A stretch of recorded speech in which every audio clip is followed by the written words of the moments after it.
I want to start by acknowledging that we are located on Indokina, which is the traditional ancestral homeland of the Abenaki, Pennacook, and Wabanaki peoples, past and present.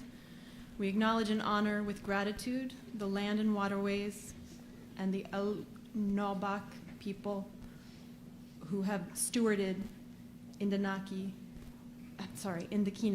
throughout the generations. Thank you all for joining us tonight.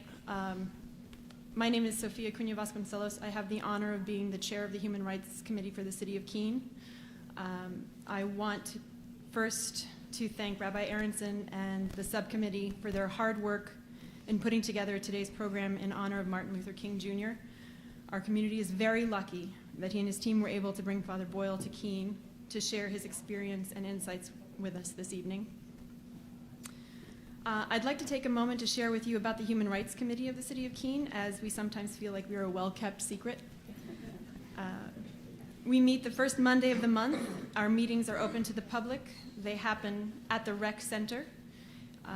And our powers and duties include to celebrate and honor the significance of the lives of Martin Luther King Jr. and Jonathan Daniels, to promote the principles of social justice, nonviolence, equity, and multiculturalism through education programs, community service, and public events, such as this one. To encourage the elimination of barriers which may exist within the Keene community that discourage a more diverse and inclusive community.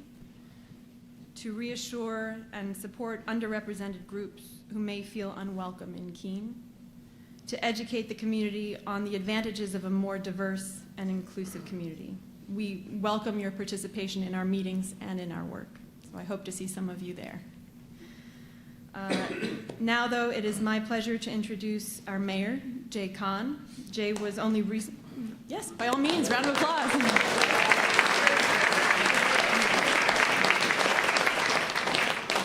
So Jay was only recently sworn in as mayor. However, he is well known to the community, starting with his time leading Keene State College, serving on the city council, and serving as state senator for District 10 from 2016 to 2022. Mayor Kahn.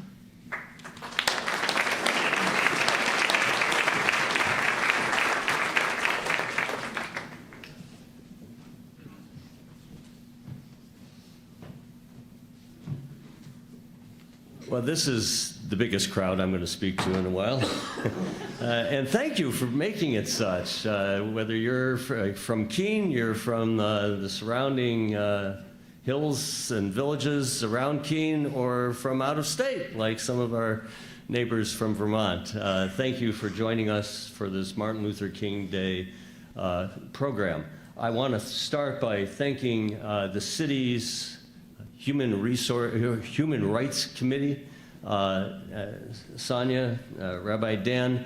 If there are others in the audience, just raise your hands so that we might recognize you. Thank you for what you're doing.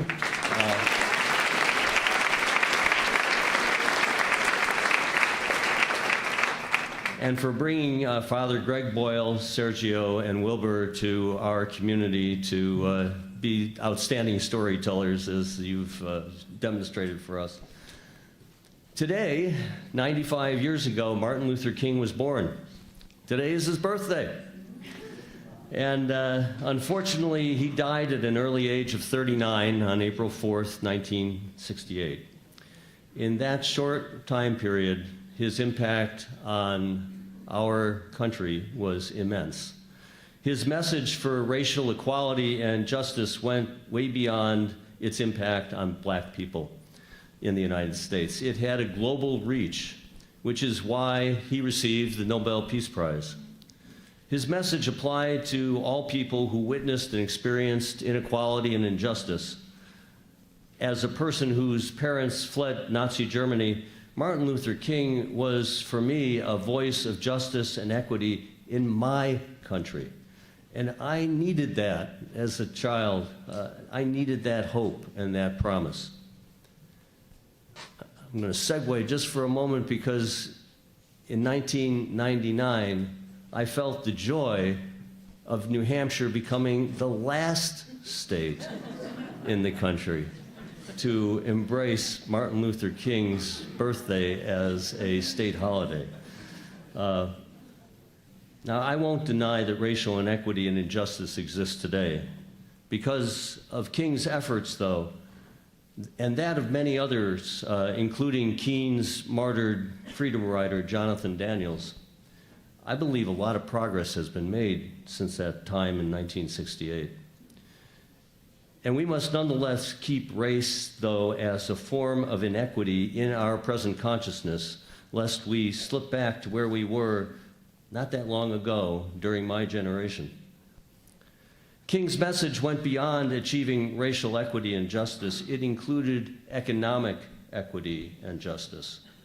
In the months just before King announced, in the months just before his death, King announced the Poor People's Campaign on November 29, 1967. He said in announcing it, "I'm seeking a middle ground between riots on one hand and timid requests for justice on the other." So King planned an initial group of 2,000 poor people to descend on Washington, D.C., people from southern states and northern cities, to meet with government officials to demand jobs and unemployment insurance, a fair minimum wage, and education for poor adults and children designed to improve their self-image and self-esteem. After King's assassination in April 1968, the Southern Christian Leadership Conference decided to go on with the campaign. And so on Mother's Day, May 12, 1968, thousands of women, led by King's wife, Coretta Scott King, formed the first wave of demonstrators. And the following day, Resurrection City, a temporary settlement of tents and shacks, was built on the Mall of Washington, D.C. And for the following 6 weeks, demonstrators made visits to federal agencies to protest and demand economic justice. Today, as we recognize the work of Martin Luther King, it is economic inequity and injustice that I believe is the most serious issue we face as a society. Intergenerational poverty undermines hope and motivation and achievement. Economic inequality, it shows up in financial insecurity, educational disparities, workforce participation rates, adaptability to change, and one's self-determination of their life goals. There's a lot of work ahead of us to minimize the impacts of economic inequality. And certainly national policies, they're going to be the guide to the extent to which people can expect minimum income guarantees, educational access, healthcare coverage. But it is the communities that are the builders of supports that secure opportunity. In Keene, we are fortunate that many among us in this room, many in our community, are those builders of opportunity. We work together to get big things done. Our 100-night shelter is providing housing to those who need shelter, as is the United Church of Christ, serving as backup to that. We feed the hungry, those who face food insecurity, through our community kitchen, which hosted this morning's breakfast, through Feeding Tiny Tummies, Meals on Wheels, our Keene Senior Center, and all of the food distribution outlets in small towns surrounding Keene. That's that food outreach that there is. Keene State College provides a granite guarantee. It's a financial aid program for no-cost tuition towards a college education for all New Hampshire students who qualify and are enrolling at Keene State for the first time. And our Keene Housing Kids Collaborative assures children from low-income families that they have access to after-school and summer enrichment programs. And then we've got the Keene Housing Authority and Southwestern Community Services providing low-income families affordable rental housing opportunities. And health, dental, and mental health care services are provided to those who can't afford the cost of health insurance. And we honor our civil rights heroes, like Jonathan Daniels, through documentary films by Richard and Sandra Wallace or by Larry Benequist. Today, Martin Luther King's birthday, is a day for us to recommit to the values of equity and justice and to build a better community here in Keene and in New Hampshire and to model what we can achieve as a nation. Father Boyle, today it's an honor for me to welcome you to our greater Keene community. I'm glad that you're here to witness our community. I'm glad that our Monadnock Interfaith Council had an opportunity to meet with you over lunch, that our youth had an opportunity to meet with you just before this session. Your storytelling is fantastic, and I know that you'll impart ideas to us tonight as to how we can achieve more equitable and just outcomes through our work together. Welcome.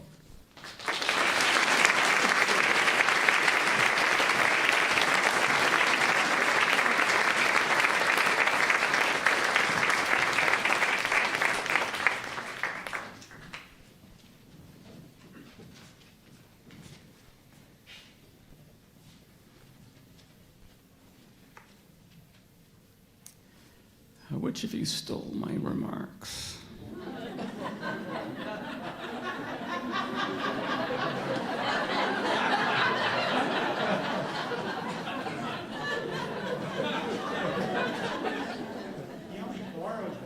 Only borrowed them. Yeah.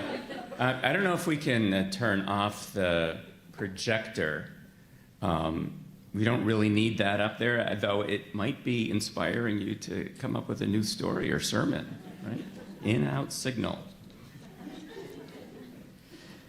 I'm Rabbi Dan Aronson. I'm the rabbi at Ahavas Achim here in Keene, but I am here tonight as a member of the city's Human Rights Committee, and this year it has been my honor to chair the MLK Junior Day event that you are all attending tonight. There's so many people who contributed to making today's very long program quite possible. You can see around the room there are flyers that list all of the organizations that have fed our guests, publicized our event, ordered the books that we will sell for cash or check made out to Toadstool Bookshop after the event, provided our event spaces, and recruited volunteers to set up this space, and so much more. The members of the subcommittee for today created the vision for this evening's program and for today's meetings with civic leaders, clergy and faith leaders, and youth. And we hope that today's program will spark ongoing dialogue and activism and activity toward making our community even more loving, safe, and inviting for all who live, work, and play here. The members of that committee are Ted Benson, Gina Burke, Dottie Morris, and myself. And we are indebted to the leadership of Sofia Cunha Vasconcelos, our chair, as well as Alyssa Bender-Jesse, our staff person who's the Director of Youth Services for Keene. I especially want to thank the Community Kitchen, who pulled off an extraordinary feat. The entire staff came together to feed over 160 people this morning and this afternoon for lunch and for breakfast. They have an incredible staff. I'll just name three of them: Barb Weissman, Sarah Harpster, who's the executive director, and their amazing chef, Anthony. The chair of the guiding council for the Monadnock Interfaith Project is Tom Julius, and has been a great thought partner throughout this process. And finally, a special thank you to Marty Fisk, the director of the Keene Public Library, which is just a gem in the Monadnock region.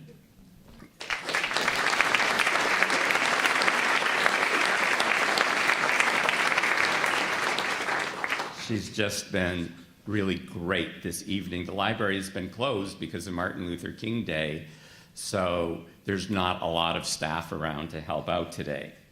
But thank you for having us. This space is fully accessible. It has assistive listening devices. It has elevators. There's no place in this building that you cannot go if you have a disability or are handicapped. And I am pleased that tonight this program is being signed with 2 ASL interpreters as well.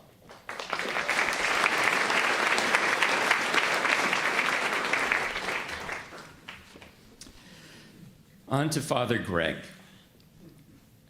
Born and raised in Los Angeles, Father Gregory Boyle is a Jesuit priest, the founder of Homeboy Industries in Los Angeles, an acclaimed author, and a light to all who know him or have read his books or heard him speak or have heard about him. From 1986 to 1992, Father Greg, also known as Father G, G-Dog, or just G, served as pastor of Dolores Mission Church in Boyle Heights, the poorest Catholic parish in Los Angeles that also had the highest concentration of gang activity in the city.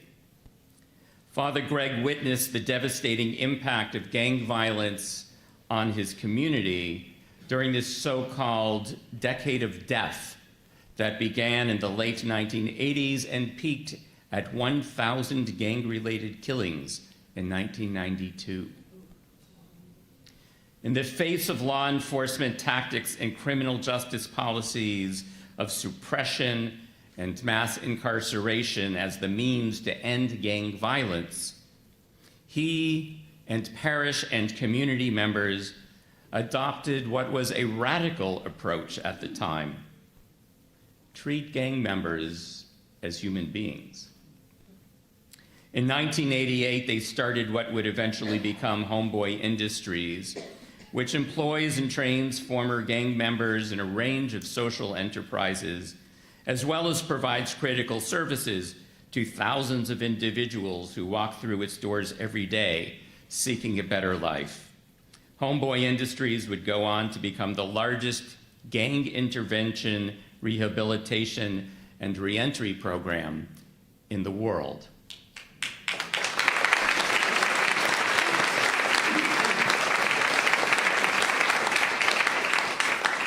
Father Greg is the author of the best-selling books, Tattoos on the Heart, The Power of Boundless Compassion, Barking to the Choir, The Power of Radical Kinship, and The Whole Language, The Power of Extravagant Tenderness. Those are the books that we will be selling after the program, and that Father Greg is happy to sign for you. You recently debuted a book, an anthology called Forgive Everyone, Everything, with a great title that has a fabulous backstory that perhaps you'll tell us about. The book, which is not one of the books we have, is beautiful. It is illustrated by a former gang member named Fabian Deborah, and I urge you to seek it out online. Father Greg has received the California Peace Prize and been inducted into the California Hall of Fame. In 2014, President Obama named Father Boyle a champion of change.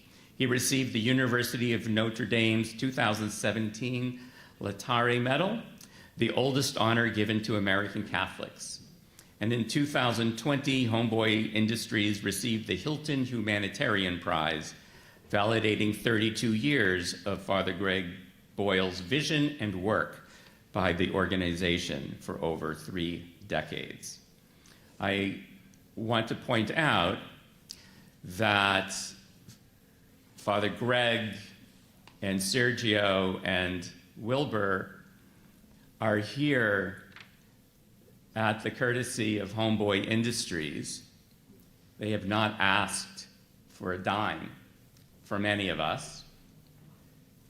And we have posted around the room QR codes so that we can support their work and show our gratitude for their visit to Keene today.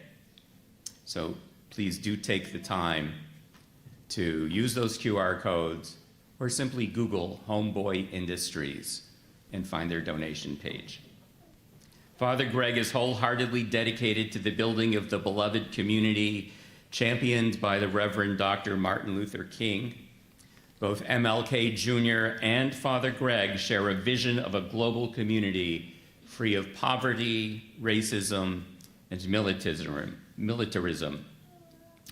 Since I met Father Greg in 1993, I've been both inspired by and challenged by his example of fearless love, tenderness, and ability to forgive everyone everything. Along with many of you, perhaps, I consider him to be one of my spiritual leaders, and I am overjoyed that you accepted our invitation to speak with us here today in Keene, New Hampshire. Father Greg is joined by 2 of his homies, Sergio and Wilbur, and they'll be speaking as soon as we, immediately following this very brief introduction to Homeboy Industries. Josh, you want to roll that video? To walk into Homeboy is to be radically accepted. It is a place of the deepest kind of inclusion, and that gives people purpose. Hey Benji, tell us who we are. Educational class schedule, youth reentry center, tattoo removal, cafe, what do you got for us? Bakery, merch, tours, visitors, and such. Jesus, please lead us in prayer. You guys could please bow your head. All right. I want to pray for Homeboy Industries. I want to pray for everybody out there. When I first came to Homeboy, I didn't really know what to expect. When I walked in, it was so much love given to me to where it was like, oh, I can relax. After all that time in prison, you know, there's a lot of anxiety. As soon as I walked through those doors and Father Greg hugged me, I just felt like I was home. When we're out in the streets, people try not to look at us. Once you come into Homeboy, they don't judge you. Like, they literally do see you. You know, you don't get to pick where you grow up. You don't get to pick your family. You don't get to pick the stuff that you're born into. I learned how to be a father. I learned how to be a son. I learned how to be a man. Like everything. I learned almost everything at Homeboy. Before Homeboy Industries, my life was a mess. I didn't have a relationship with my mom, and when I was in prison, she wrote me a letter. She begged me that just to get my life back together. Father Jesus never made me feel anything other than kinship. That's what works about Homeboys. I mean, it's the kinship. And being together and being present and pushing each other, supporting each other. We take people that are involved in gangs, in criminal activity, that want to change, and we bring them in, we give them a job. I don't know how I would have changed it if I would have never went to Homeboy. They just there to help and change lives. So that's important, because it changed my life. I don't think I would still be here today if it wasn't for God, first of all, but then Homeboy Industries too. Father Greg, like, what do you want me to do? And he responded by, I just want you to be here. And once I decided to be present, then everything else started to happen. Don't be afraid to dream, because if you really want it and you're willing to put in the work, Homeboy is going to help you get it. And it's amazing what a person can do when they have the right encouragement. That's why it's more important for me to give back and help those that are coming through those doors just like I did. I didn't know I can get love like this from people that don't even know me. They never give up on you, but most importantly, they never let you give up on yourself. Homeboys is somewhere that you can come in through the doors and say you don't have your life figured out or you just need a fresh start. Everything that you need to be able to restart your life you'll find it at Homeboys. There's not a door that you can knock on there where you can't get some kind of help, whatever it is. My dream for Homeboy is to further grow that feeling of connectedness, that you can walk out of Homeboy and the whole city can feel like we all are connected and belong to each other. I want to pray for Father Greg wherever he's at, and I just want you to protect us over the weekend, and yeah, that's it. Amen.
So the rabbi said that I can take this moment to do some shameless plugs for the library while you all are being my prisoner. So just in case you didn't know it, this library we are blessed with, we had an expansion in 2019, which makes us the largest public library building in the state of New Hampshire, with 70,000. We have 70,000 square feet, which is 20,000 square feet larger than the next largest in the state. And among them, spaces here is a makerspace. So we have makerspace that you can come in and learn about on evenings, during the week, and all day Saturdays. We are also starting the Keene Pride Youth Book Club that has their first meeting on this Wednesday. It's going to be at 5:30. And we run movies every Wednesday night. This month of January, it's Battling the Elements. So double theme, you're fighting the bad guy and the weather's working against you too. So tonight is this Wednesday night is The Shining. Jackie's here. We also have cookies, coloring, and conversation for adults, which is on Thursday afternoons. It's really wonderful for people who are looking for some time to just sort of decompress. And if you have anyone who is has a vocational rehabilitation assistant, we have a lot of members with adults who have developmental delays who come in and join us for that very popular program. Let's see. And our D&D teen program is on Saturday. The Rabbi's Youth can tell you that D&D is still popular today. How are we doing, Rabbi? Do you want me to keep reading?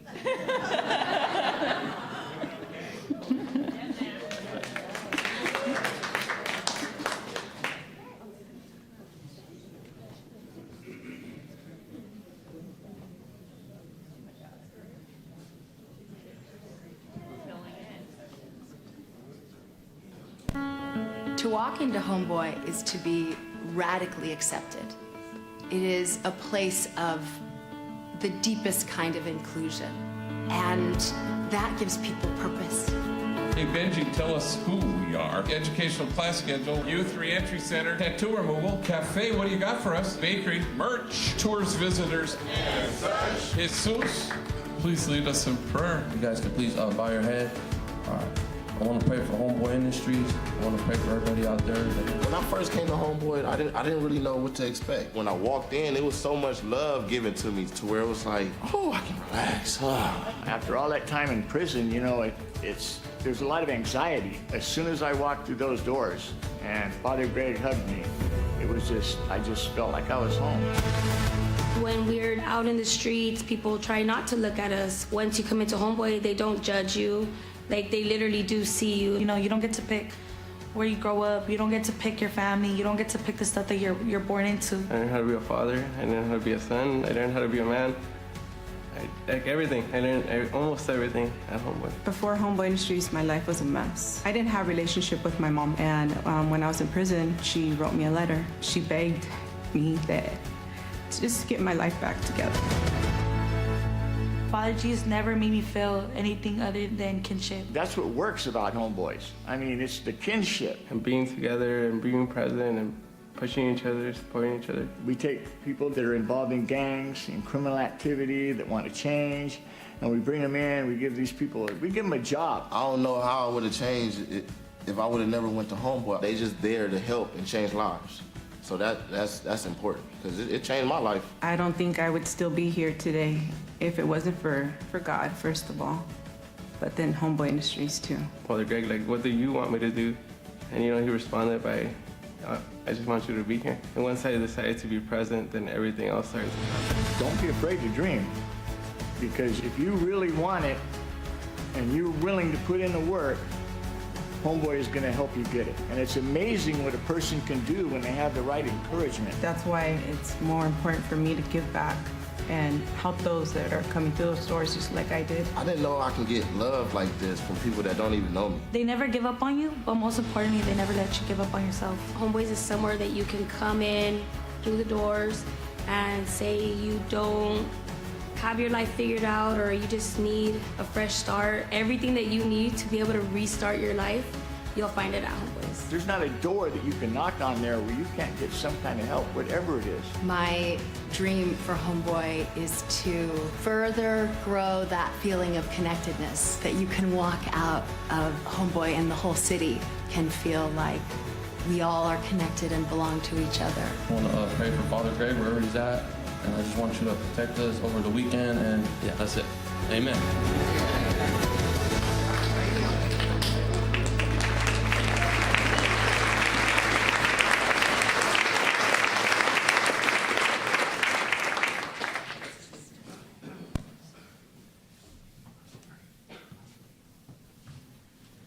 So I want to introduce my friends Wilbur and Sergio.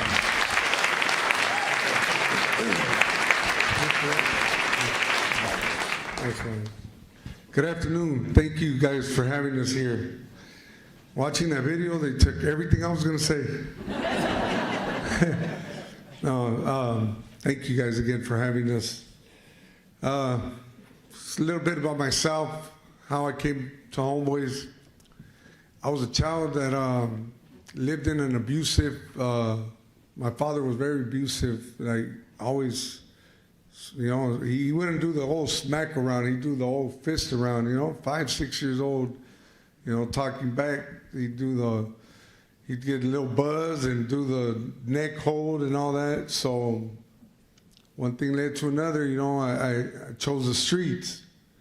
Found love out there in the streets, right? So joined the gang. And, gangs, streets, selling drugs, women, doing drugs.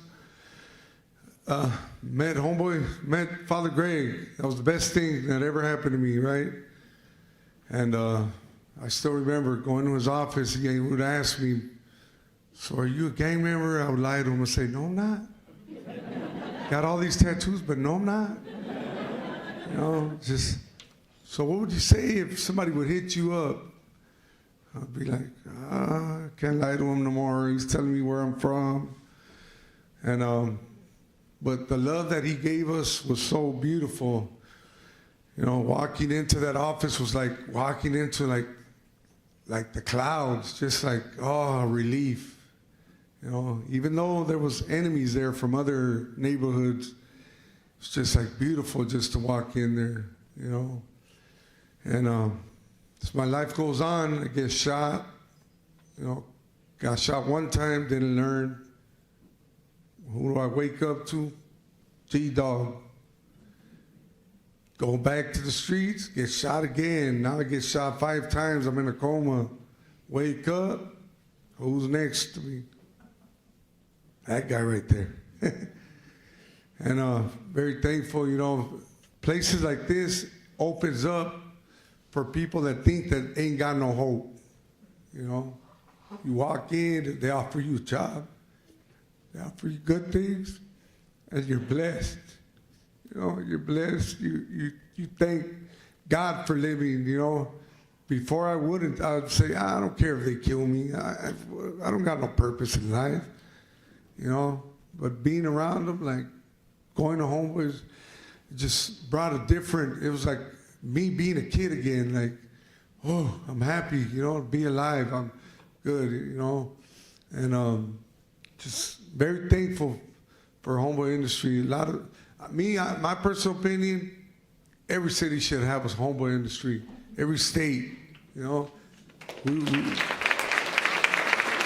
bad we can't make double ups of Father Greg, make little clones and put them here, put them there, But last year I was diagnosed with stage 4 brain cancer, and I called them. I remember calling them, say, "Hey, G, I got stage 4 brain cancer," and I remember him telling me, "You know what?" And I was like, in my mind, I remember telling Sergio, like, "That's it. This is it. This is the end of Wilbur's story." I went through up and down, and I remember Father Greg said, "Hey, what are you sad about? You got to fight. You're a fighter. You've been through all this struggle, and since he went through all that, he said, come on, get on the grind, and that's what stood in my head. I said, wait a minute, not a tear, nothing shed. Just come on, let's go. What are you waiting? You're a strong guy. Get on this, And I'm just thankful, and I believe, doors open for everybody when you got places like this. As you guys seen in the video, everybody there been through a struggle, but now they're making. Before they were shooting guns, now they're shooting tortillas up in the air, right? Right? So it's a good thing, right? Instead of shooting guns, they're tattoo removals, bakery, printing, all this nice stuff. And once again, thank you, Father Greg, Homeboy Industry, and thank you guys for having us here. Thank you.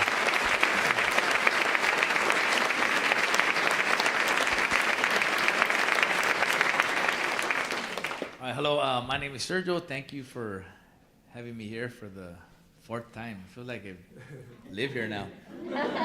But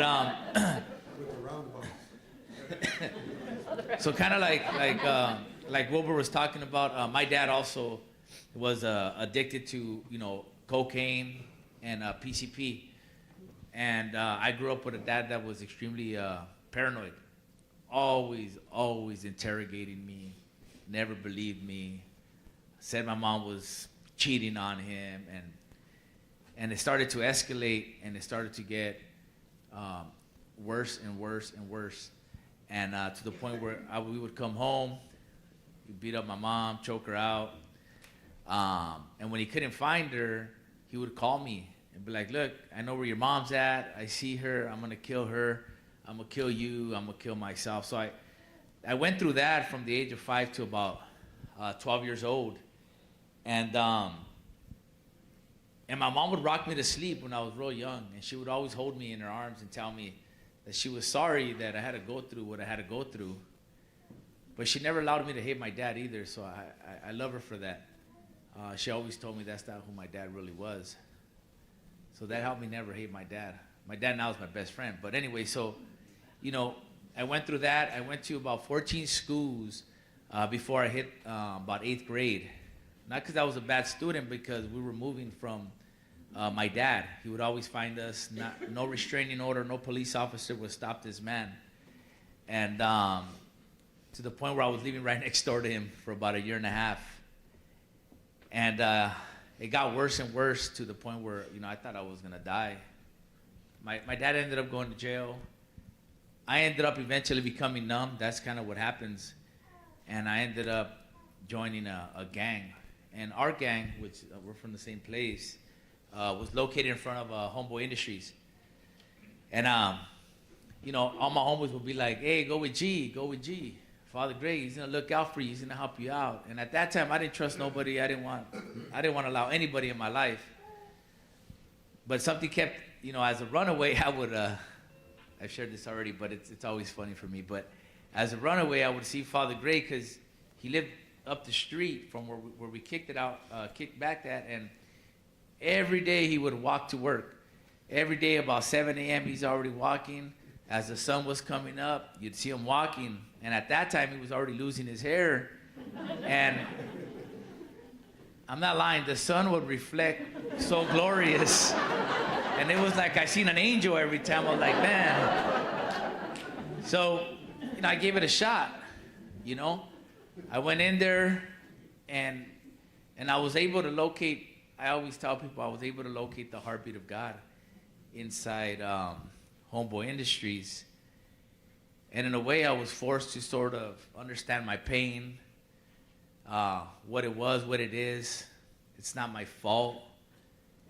And because of Homeboy Industries, I now use that pain as a place of strength. I no longer inflict pain to other people as I was doing because I didn't really understand the pain that I was going through. And now I use it for stuff that's like serving and loving, and I operate that way. I'm not perfect, but I literally try to love all damn day as best as I can. And I guess the rest is sort of history. I was addicted to methamphetamines for about 11 years, me and my wife. We got 15 years sober. January 27th will be 15 years.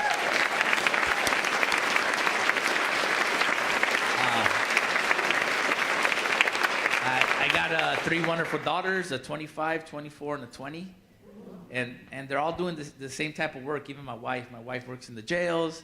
She's behavioral health, mental health. 2 of my daughters work for the city of Riverside. 1 works for like the DARE program in Riverside, like drug prevention. My other daughter works for the city of Riverside. She's a teacher's aide. And then my youngest works for Target. She's almost in HR already. She's gonna possibly have her own store already. And whether it's customer service or caring for people, my whole family is enraptured in all that. And so that's kind of what came about my life in 5 minutes. But thank you.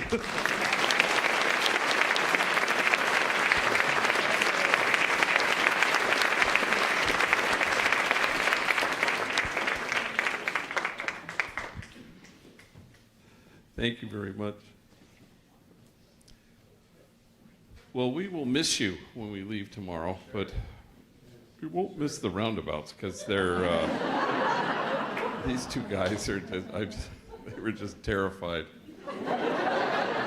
Every time I entered one, they just went like this, you know. I do want to say, because you didn't say it here, was that you endured, Wilbur, a year of chemo, arduous, horrible chemo, and arduous 37 days of radiation, and so he's 3 months. We beat it.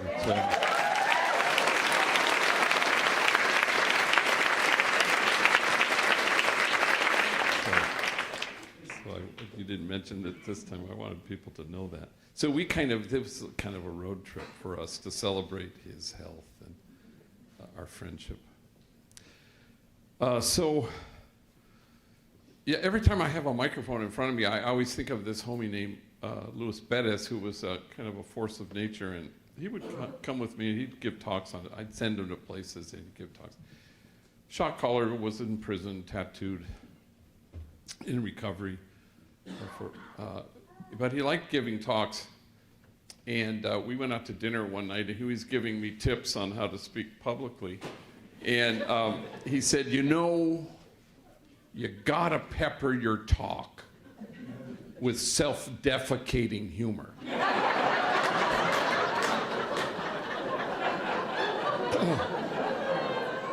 I said, yeah, no shit. That's, yeah, that is some good advice.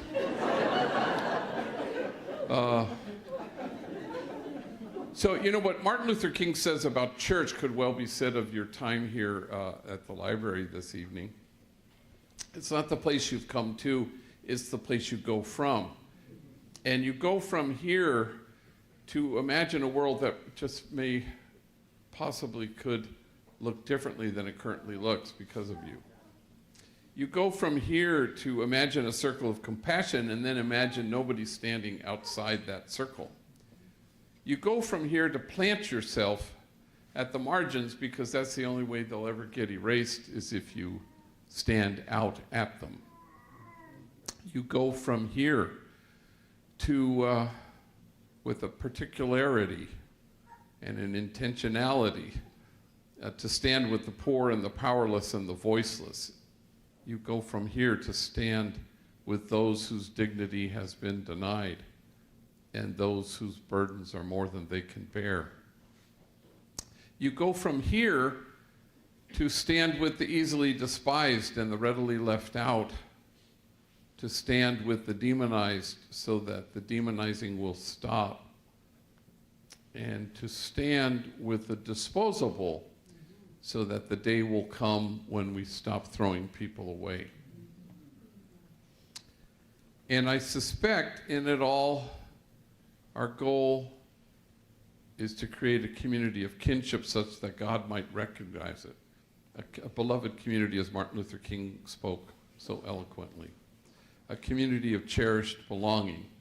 And if kinship happened to be our goal, I suspect we would no longer be promoting justice, we'd be celebrating it.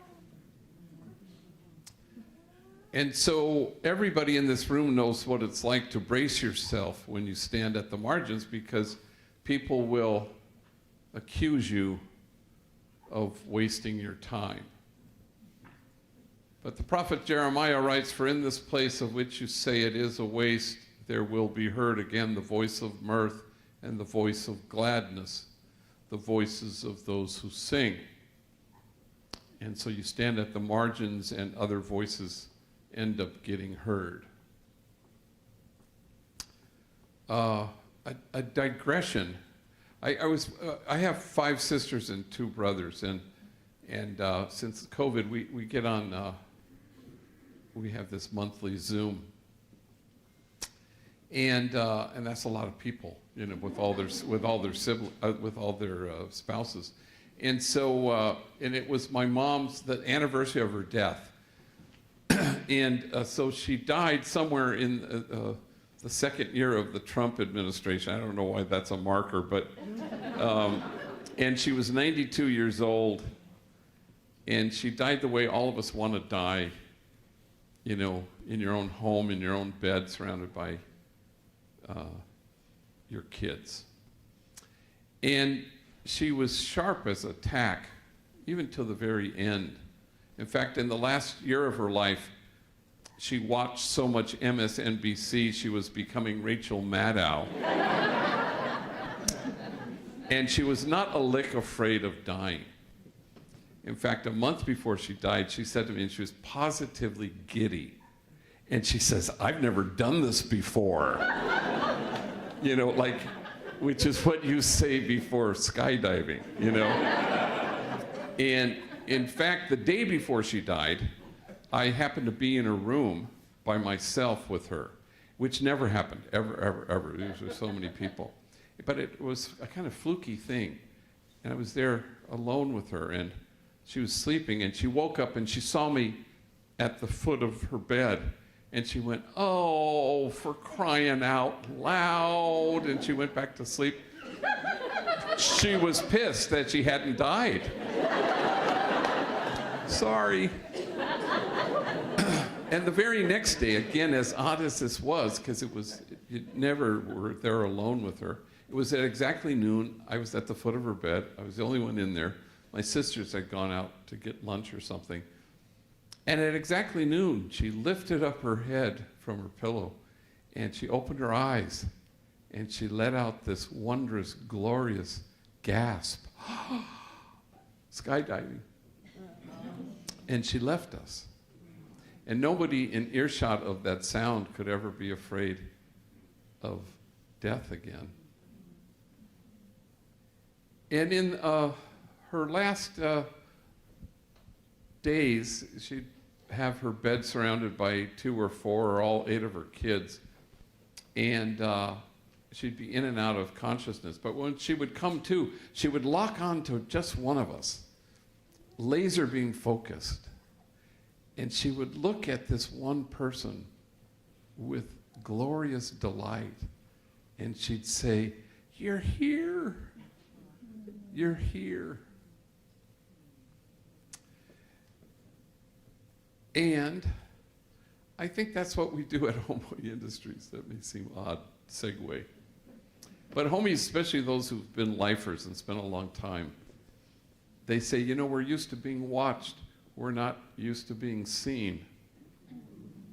Every single man and woman who walks through the doors comes barricaded behind a wall of shame and disgrace, and the only thing that can scale that wall is tenderness. Every single man and woman comes through our doors with what psychologists would call a disorganized attachment. Mom was either frightened or frightening, and you can't calm yourself down if you've never been soothed. Everyone who walks through those doors, somebody inside the doors will look them in the eye, and their whole being will say, "You're here. You're here."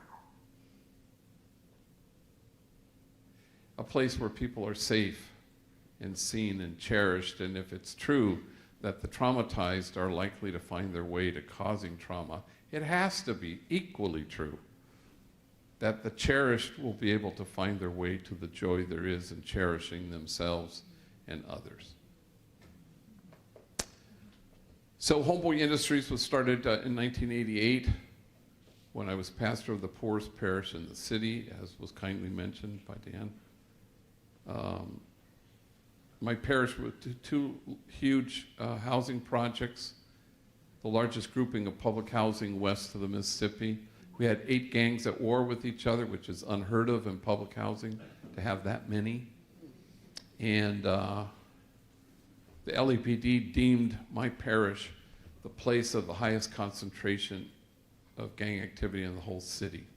So if LA was the gang capital of the world, my parish was the gang capital of the city. We have 110,000 gang members in LA County, 1,100 gangs.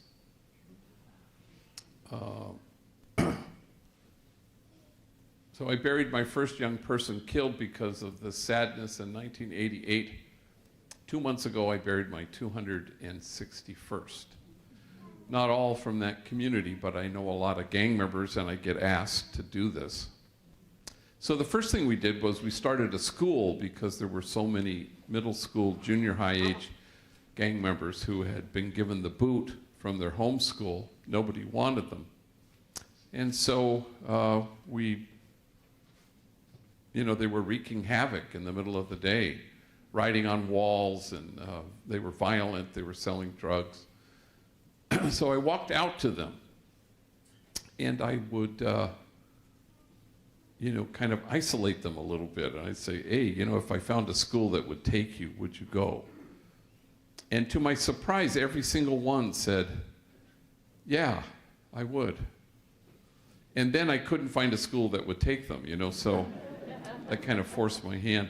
So across the street from the church is our elementary school, Dolores Mission Parochial School. And the first 2 floors were, grades K to 8 of this huge concrete building. And the entire 3rd floor was the convent. So one evening, I gathered all the nuns in the living room and I sat them down and I said, hey, would you guys mind, moving out and and we could turn the convent into a school for gang members. And they kind of looked at each other and they went, sure. That was the entirety of their discernment process. And then we were off and running. Gang members came in large numbers to our school. Were you guys ever in our school? A little bit, yeah. Yeah, people did it for a little bit because it was we had 3 fights a day and it was an intense thing. But gang members came from all 8 gangs. And we'd have big brawls. I mean, it was just intense. And I can remember I had a principal who lasted exactly 1 day. I called him the next day to say, hey, where are you? But he had changed his number. He had apparently checked into a witness protection program. But say what you will, they showed up, And then in no time they said, if only we had jobs. And so myself and the women in the parish, so the parish was mainly women with children. That was the profile. And then myself and the women, we marched around the factories that surrounded the housing projects, trying to find felony-friendly employers, and that wasn't so forthcoming. So we started things. Maintenance crew, a landscaping crew, a crew to paint out graffiti, a crew to build our child care center on the church property. And then in 1992, those of you old enough to remember those years, when the 4 police officers were acquitted in the beating of Rodney King, every pocket of poverty in Los Angeles just ignited, except the poorest pocket, my parish.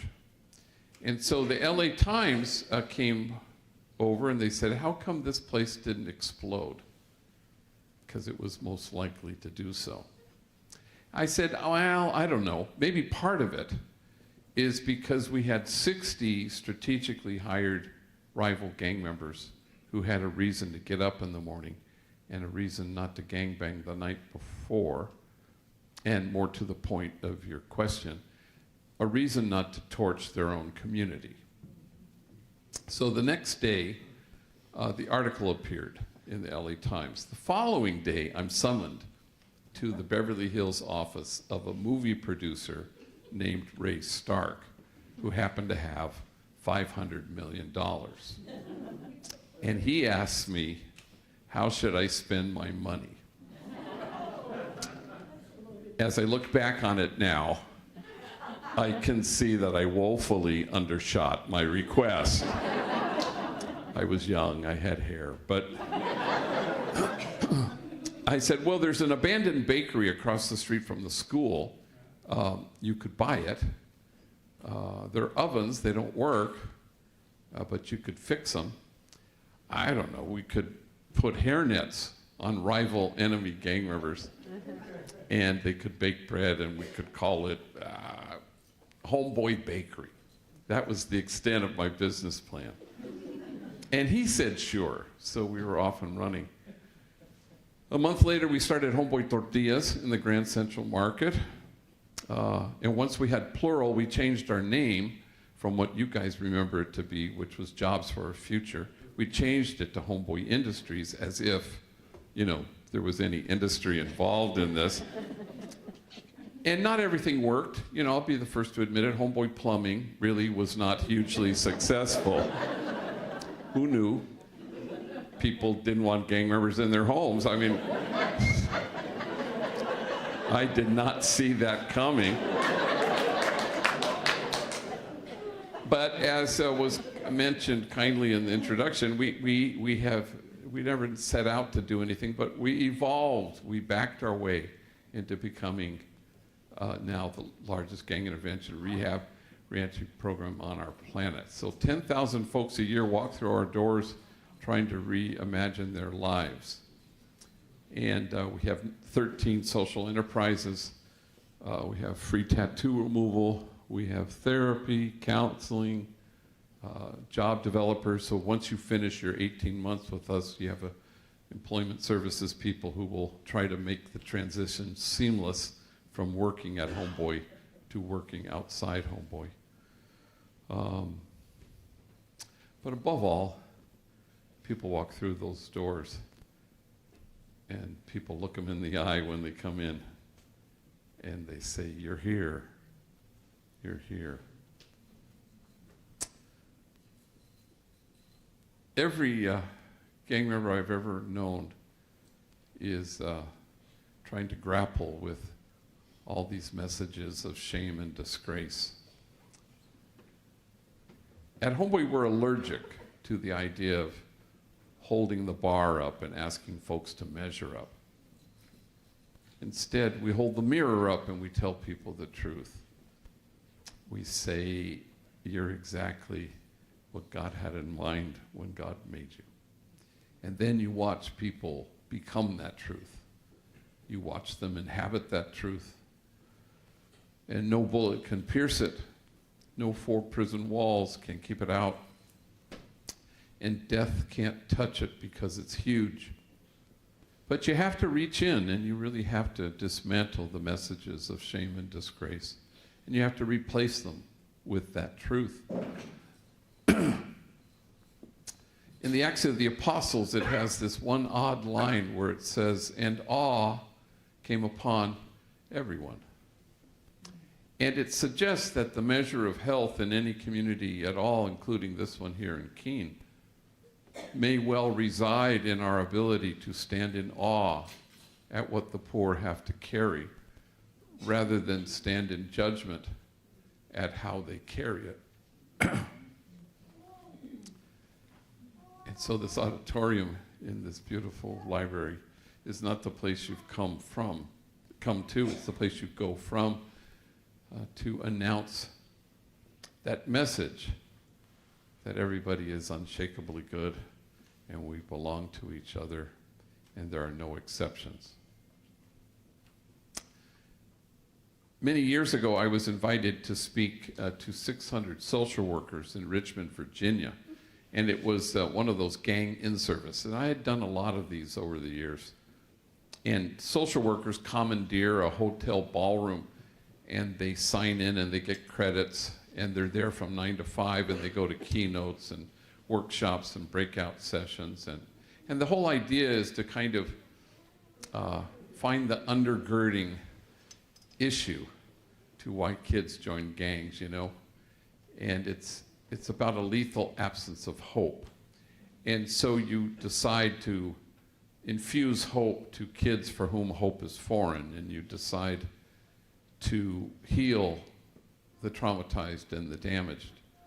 And you decide to deliver mental health services in a culturally appropriate and timely fashion. So I had done a lot of these, and they invited me, and I figured I'd give a keynote or something. I said yes. I buy my ticket to go to Richmond, Virginia.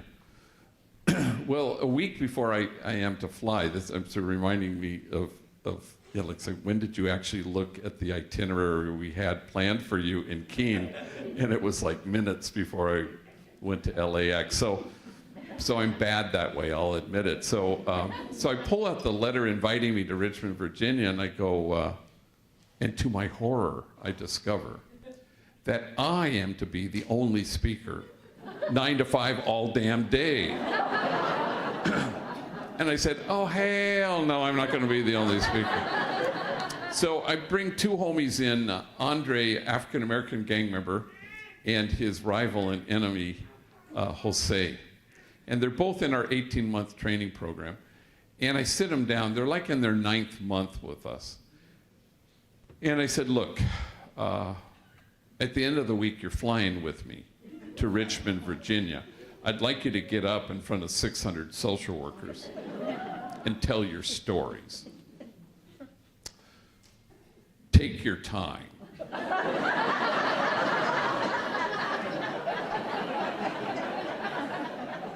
Because we got a long-ass day to fill.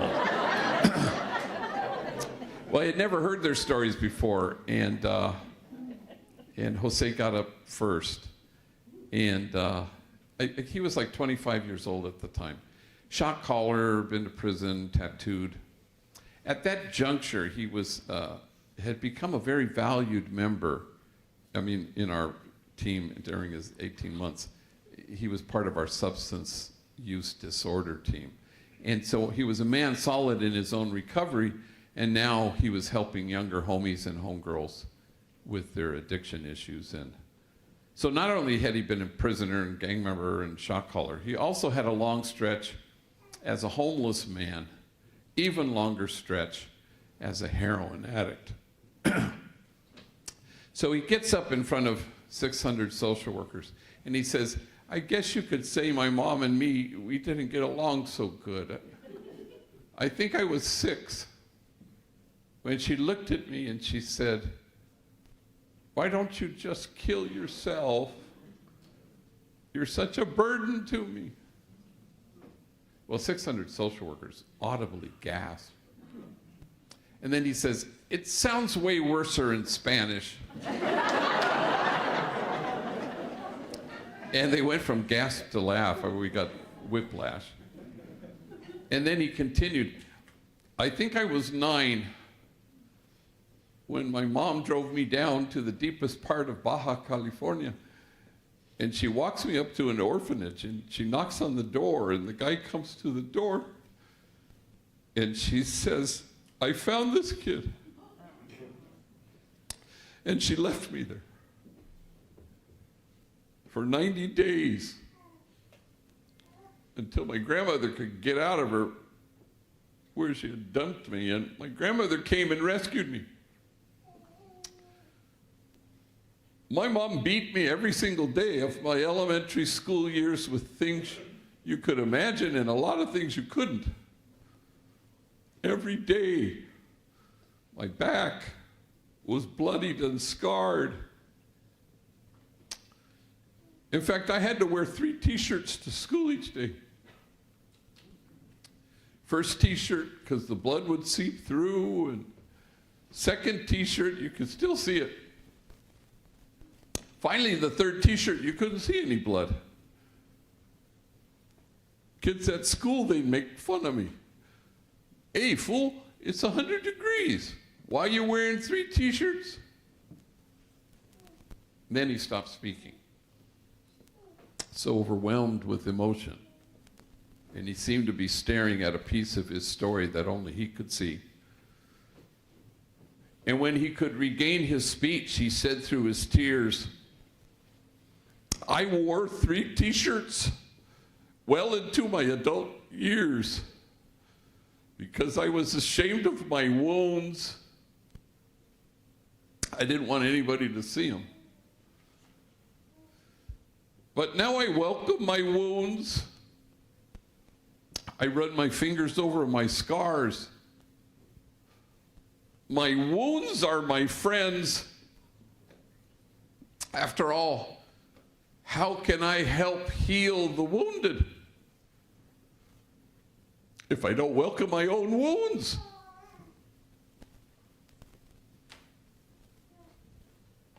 And awe came upon everyone. The measure of our compassion lies not in our service of those on the margins, but only in our willingness to see ourselves in kinship with them. For the truth of the matter is this: if we don't welcome our own wounds, we may well be tempted to despise the wounded.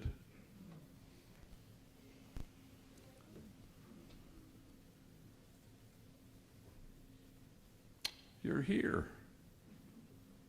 It's all people are longing for, is to be seen. Tell one more story, and then I'm going to invite these two guys up here.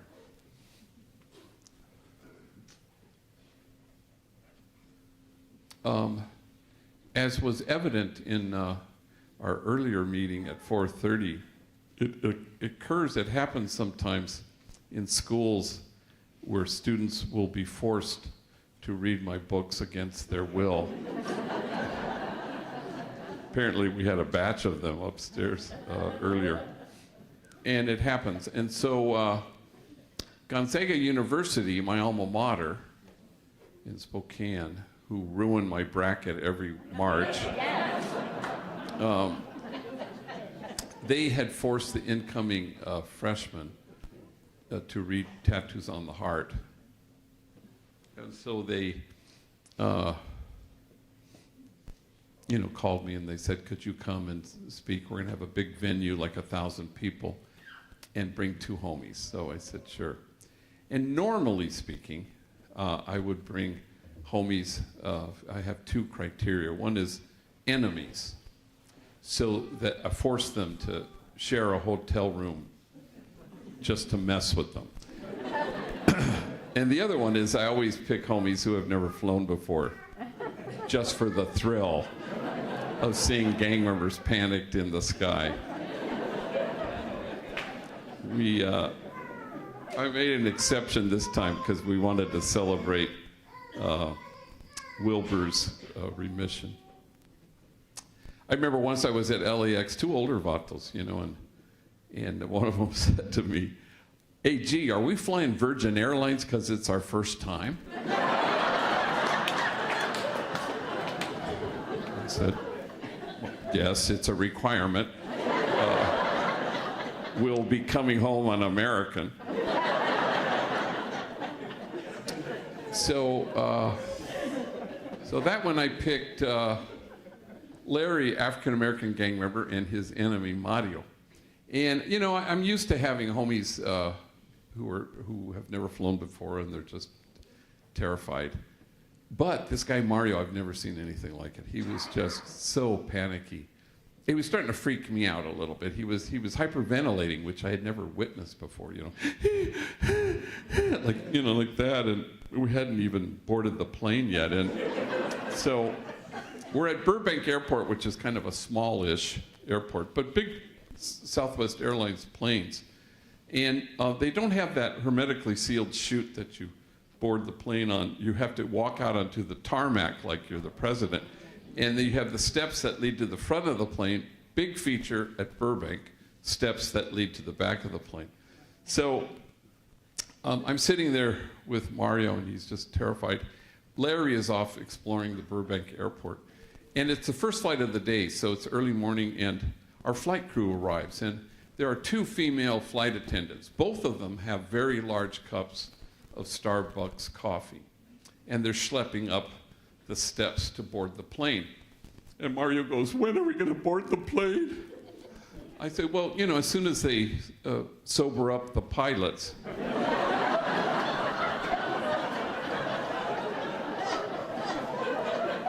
There they go now. Perhaps I shouldn't have said that. So I should tell you that in our 36-year history, and you both know Mario, so you know this is true, that he's the most tattooed individual who's ever worked there. So he's all sleeved out to his fingertips, neck blackened with the name of his gang, head shaved, covered in tattoos, forehead, cheeks, chin, eyelids that say the end, so that, when he's lying in his coffin, apparently, there will be no doubt for anybody, I guess. And so I thought, well, let me walk him through the airport. So I'm walking him through the airport, and people are, oh my God. And mothers are clutching kids a little more closely. And I'm going, wow, isn't that interesting? Because if you were to go to Homeboy tomorrow, walk up to anybody who works there, of our 500 employees, and you say, who's the kindest, most gentle soul who works here? After a beat, they'd say Mario. Yeah, Mario. Mario is proof that only the soul that ventilates the world with tenderness has any chance of changing the world. Mario is proof that kindness is the only non-delusional response to everything. Mario is proof that sometimes your entire being can say with breathless delight, you're here, you're here. So we get to Gonzaga, and there's a big talk Tuesday night. What they don't tell you is that they'd like you to speak to 95 classes earlier in the day, you know. So I tell them, I said, look, I'm going to sit in the back of the classroom. You get up there and tell your stories. You can practice. And they did a good job. Mario in particular was quite terrified. But there were stories of terror and torture and violence and abuse of every imaginable kind. And honest to God, if their stories had been flames, you'd have to keep your distance, otherwise you'd get scorched. I would not have survived a single day of either of their childhoods. So, just like here, big 1,000-room people, the homies got up and spoke. And just like soon from now, they'd come up and help. So, no, not yet. I have to finish the story first. So, so they got up and told their stories, and then they sat down, and then I did my thing, and then I invited them up. So they're on either side of me, and 1,000 people, you know, and said, yes, yes, ma'am. And a woman stands and she says, yeah, I got a question. The question's for Mario. And well, Mario steps up to the microphone. He's a tall, skinny drink of water. He's clutching the microphone, terrified. Yes. She said, well, Mario, you say you're a father and you have a son and a daughter who are about to enter their teenage years. What wisdom do you impart to them? You know, what advice do you give them? And Mario closes his eyes and he's starting to tremble, and he's getting a friggin' hernia trying to come up with whatever the hell he's going to say. And when suddenly he blurts out, as soon as he says that, he rushes back to his microphone-clutching, closed-eyed refuge. And now he's really trembling, and now I know he's losing his battle with tears, but he wants to get the whole sentence out.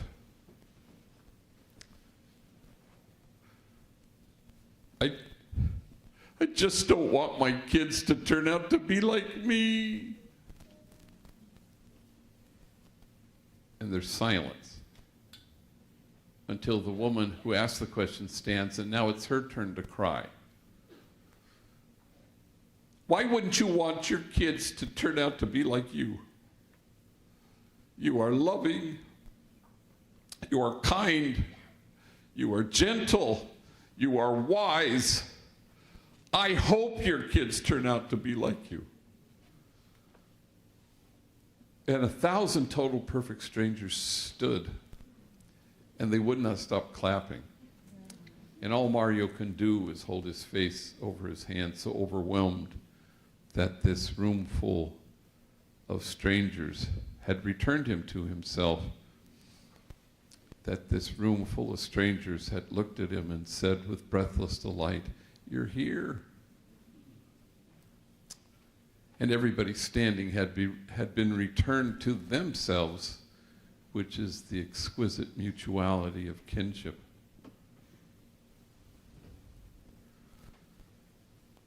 And don't think for a second that this beautiful library is the place you've come to. It was always going to be the place you go from. to imagine a circle of compassion and then imagine nobody standing outside of it. To go from here and dismantle the barriers that exclude. And soon enough, if not already, you have ceased to care if anyone accuses you of wasting your time at the margins. For in this place of which you say it is a waste, there will be heard again the voice of mirth and the voice of gladness, the voices of those who sing. Thank you very much.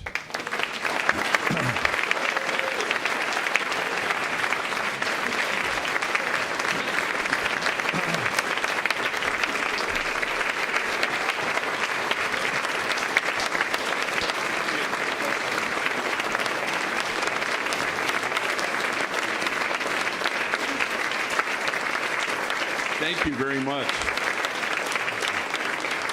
So we have exactly 10 minutes left. We're going to ignore the microphone here, and it's a very small room.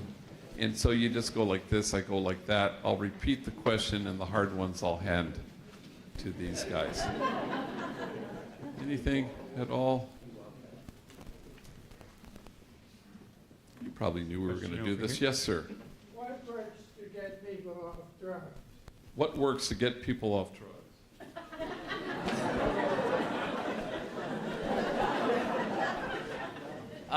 For me, is a community, a place where I could be vulnerable and express, some of my hurts, a safe place. And another thing, I was tired of it. I was tired of going in and out of jail. That sort of caught my attention. A lot of people don't make it, but I'm just grateful. Now I operate from a grateful place now. For me, that's what it was, a community that would hear me out.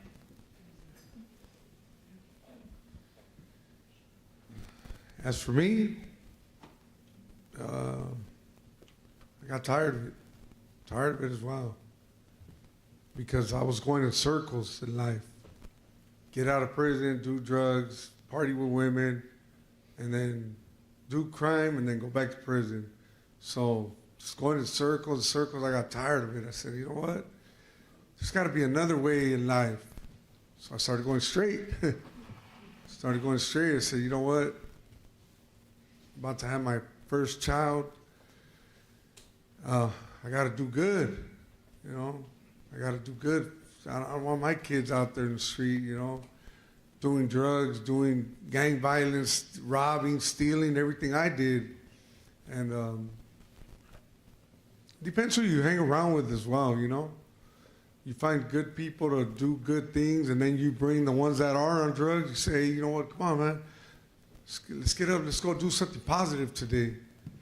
And then it's called baby steps. We call it baby steps, And that's how I got rid of the addiction. And my thing is now I help people out. Whenever I see somebody that's on an addiction, I pull them over and I tell them my quick little story of everything I've been through, what I told you guys, being shot, stage 4 brain cancer. They're like, whoa. And I'm like, man, there's hope. There's hope, It's got to just stop going in circles in life.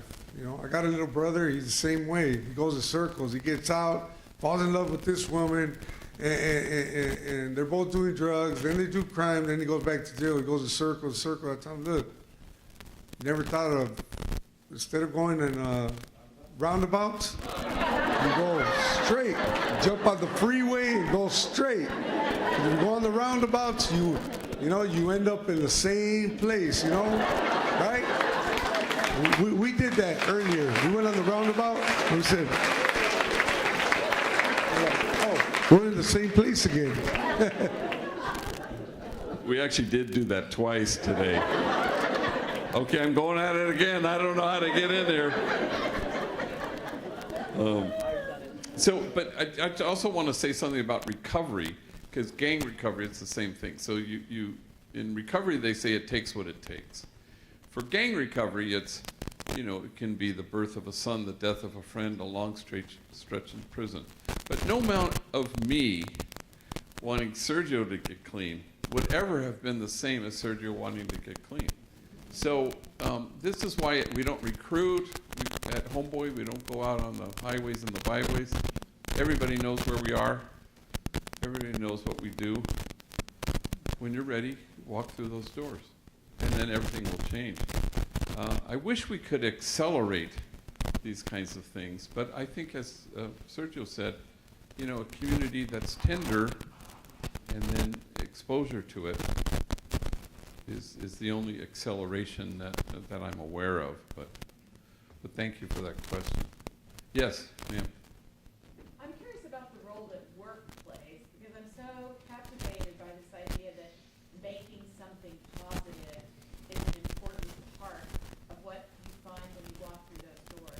So I'm curious, did you work in the bakery? Did you, all those 13 social enterprises, how do they play into this, and why is Homeboy Industries in a particular way? So, as a, I was 15. I don't even think we needed a work permit at that time, huh? He would just put us in there. But, but you evolve. I would answer phones, sweep the streets, you clean the windows. It's sort of like a work therapy, so everything's therapeutic there. And then you sort of evolve and you shift into, pretty t-shirts and watching them come down the conveyor as they dry, learn how to fold them. And then you just do different things. You can continue doing it, or else they'll help you go what we call Plan B. Well, not that kind of Plan B, but the Plan B is, to go the place before you get to the place, right? So that's sort of what it is, but it's up to you to want it. And while you're going there, people are cheering you on. They're your greatest supporter. There's a bunch of cheerleaders there, like guys, girls, and everything. They're just cheering you on to continue to pursue, what was lost inside your soul. And once you start to see that and develop that, then you're like unstoppable, So that's sort of my experience, at least. So I do want to kind of a little caveat on that, because, we had the school, I mentioned that, and they said if only we had jobs. And then we started a program which was called Jobs for a Future. So it was job-centric. In fact, our t-shirt said, nothing stuffs a bullet like a job. And then 15 years in, we totally changed who we were, because we realized that we would be finding jobs and even careers for gang members. And then, this guy's lady left him, and it was a total monkey wrench thrown into his life. And then, what are you pointing at? And then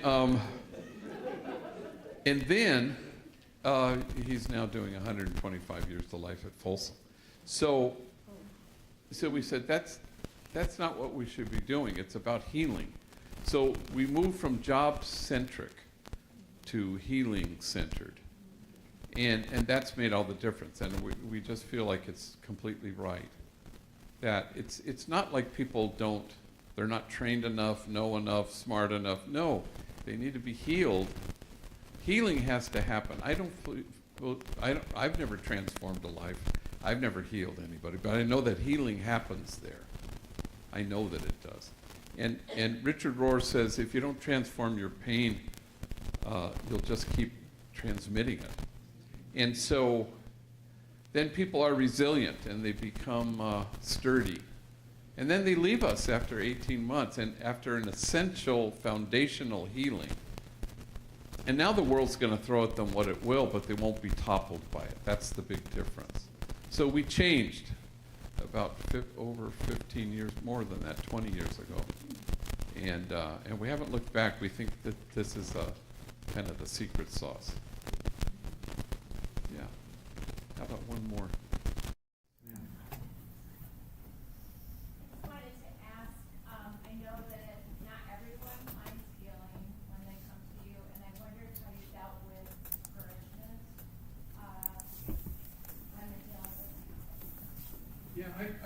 I don't think it's true that the healing doesn't happen. I think that's kind of part of the insight at Homeboy, you know, because we measure things, you know, we measure success, and we're not success obsessed, you know. It's not about evidence-based outcomes. It's about the person right in front of you, you know.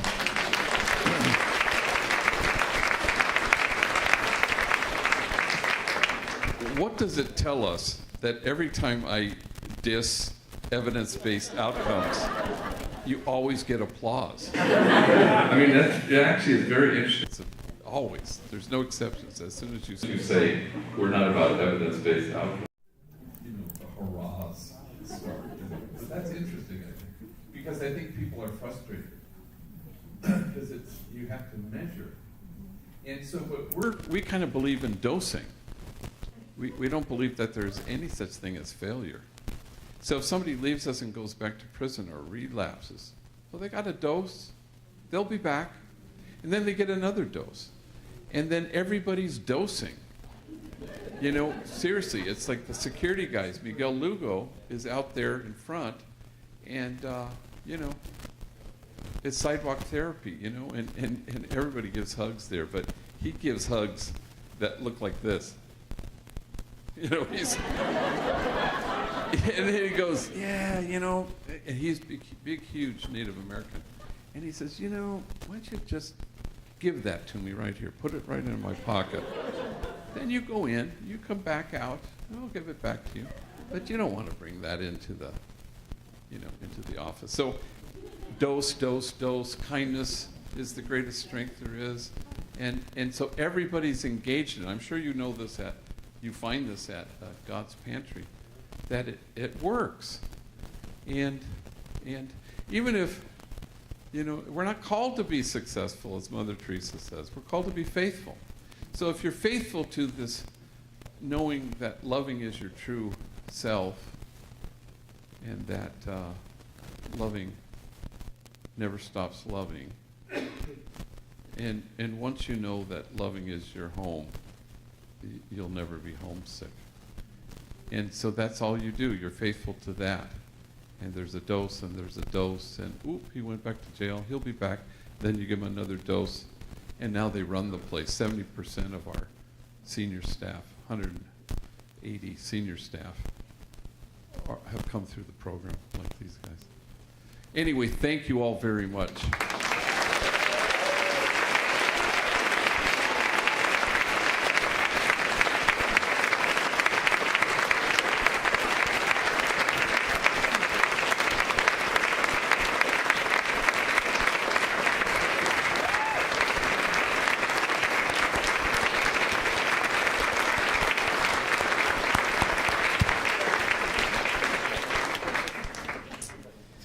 We have a mountain that you can see here, see from Keene, called Mount Monadnock.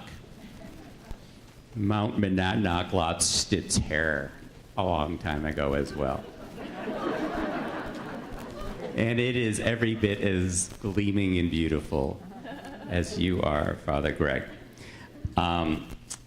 The Greater Monadnock Collaborative, formerly known as the Chamber of Commerce, has given us, it's hard to present a t-shirt to people who like make t-shirts for a living. Yeah. Oh, this is a piece of crap. Anyway, within thriving distance is our motto. So I hope you will take a little bit of Keene with you back to LA. Keene. No. Monadnock. Yeah, well, it's easier than the rotaries, so. I think, well, I'm thinking I'll have what they're having, but I'm also thinking, how can our city possibly be the same tomorrow as it was yesterday after hearing the three of you speak? I think it's been incredibly transformative. Thank you so much.